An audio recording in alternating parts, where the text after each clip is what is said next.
इसका आदेश उत्तर प्रदेश मुख्यमंत्री की तरफ से आया कि चंद्रशेखर को वहां नहीं जाने देना, क्योंकि चंद्रशेखर अगर वहां जाएगा तो होगा क्या, उस परिवार में बल पैदा होगा। और ऐसा क्या है उस गांव में जिसको छिपाया जा रहा है?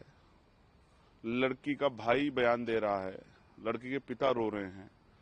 जब इतनी पीड़ा में थी तो मेरा एक नैतिक कर्तव्य है, और मेरा नहीं, हर व्यक्ति का जो बहन बेटियों के सम्मान की लड़ाई लड़ना चाहता है, कि उनको जाके उस दर्द को बांटना चाहिए, उनकी मदद करनी चाहिए। लगातार जिस तरह से फिल्मी वो होता है, मेरी गाड़ी के सामने लाके गाड़ी लगा देना, फिर मजबूरी में मुझे ऐसा लगा कि कोई बड़ी घटना ना घट जाए, मैं बाइक से चला गया। पुलिस मुझे खोजती रही, पिस्टल उनके सर पे लगी हुई है, वो बंदूकों की नोक पे है, इसलिए वो रो रो के इंतजार कर रहे हैं कि चंद्रशेखर वहां जाए। लेकिन ये गूंगी, बहरी और तानाशाही सरकार नहीं चाहती कि चंद्रशेखर जाके उन परिवारों की आवाज उठाए। देखिए, मामला तो इतना जघन्य है कि अगर कोई वास्तविकता में उस दर्द को महसूस करे तो वो रो पड़ेगा। इतना दर्दनाक है कि एक माँ, जो, क्योंकि माँ और पिता एक ऐसा रिश्ता है, बच्चों के लिए वो सुरक्षा कवच होते हैं, छाया होते हैं, हीरो होता है पिता और माँ ना। वो उनके लिए कुछ भी कर सकते हैं। बेटा पिता से कोई डिमांड कर देता है और पिता उसको पूरी कर देते हैं। कहां से करते हैं, कैसे करते हैं? अपना जूता नहीं खरीदते, जरूरत के समय अपनी जैकेट नहीं खरीदते और आवश्यकता सामान नहीं खरीदते, लेकिन करते हैं। उस बेटी को कुछ दरिंदे उठा के ले जाने की कोशिश कर रहे थे, उसकी असहमति के कारण, असहमति के बावजूद। तो एक माँ ने, जैसा हमेशा होता है भारत की संस्कृति में कि माँ अपने बच्चों की रक्षा के लिए आगे आती, माँ आगे आई और मुकाबला जब करने लगी तो उन दरिंदों ने उस मां को धारदार हथियारों से उनका सर कुचल दिया। उस बेटी को वो अगवा करके ले गए और उस मां को जो है उसकी निर्मम हत्या कर दी। सभ्य समाज में किसी भी जाति धर्म के लोग हों, चाहे वो मेरठ के हों, उत्तर प्रदेश के, देश के जिन लोगों ने देखा, जिनके घर में बेटियां, उन सारी माओं को तकलीफ हुई होगी कि इस तरह का जघन्य अपराध की कोई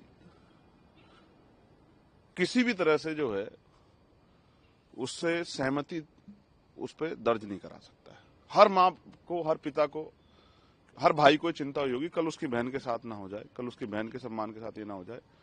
हर माँ को दर्द हुआ होगा और हर माँ ने इस पीड़ा को महसूस किया होगा।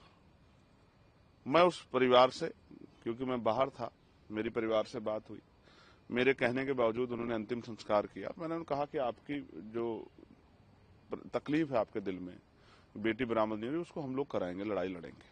पुलिस प्रशासन 24 घंटे का समय हमसे मांगा था, परसों रात तो समय पूरा हुआ, कल हम लोग मिलने जा रहे थे। जानबूझ के, ऐसा क्या है उस गांव में जिसको छिपाया जा रहा है? लड़की का भाई बयान दे रहा है, लड़की के पिता रो रहे हैं। जब इतनी पीड़ा में थी तो मेरा एक नैतिक कर्तव्य है, और मेरा नहीं, हर व्यक्ति का जो बहन बेटियों के सम्मान की लड़ाई लड़ना चाहता है, कि उनको जाके उस दर्द को बांटना चाहिए, उनकी मदद करनी चाहिए। मैं अपने कर्तव्य को पूरा करने जा रहा था, मुझे गाजियाबाद में रोक लिया गया, फिर मुझे खोड़ा के आसपास रोक लिया गया, फिर उसके बाद हापुड़ वाला जो कट है वहां रोक लिया गया। और लगातार जिस तरह से फिल्मी वो होता है, मेरी गाड़ी के सामने लाके गाड़ी लगा देना, फिर मजबूरी में मुझे ऐसा लगा कि कोई बड़ी घटना ना घट जाए, मैं बाइक से चला गया। पुलिस मुझे खोजती रही और मैं एक साथी के साथ बाइक से टोल पर पहुंचा। मेरी समझ में नहीं आ रहा है कि उत्तर प्रदेश में ऐसा क्या हुआ है कि एक चुनावा सांसद अपने परिवार से नहीं मिल सकता, जिसमें परिवार ही डिमांड कर रहा है। क्योंकि रात मेरी उनसे वीडियो कॉल पे बात हुई, वो रो रहे थे कि आपको आना पड़ेगा, आपको आना पड़ेगा। वो भय के साए में, मैं गारंटी दे कह सकता हूं, उनके पिस्टल उनके सर पे लगी हुई है, वो बंदूकों की नोक पे है, इसलिए वो रो रो के इंतजार कर रहे हैं कि चंद्रशेखर वहां जाए। लेकिन ये गूंगी, बहरी और तानाशाही सरकार नहीं चाहती कि चंद्रशेखर जाके उन परिवारों की आवाज उठाए।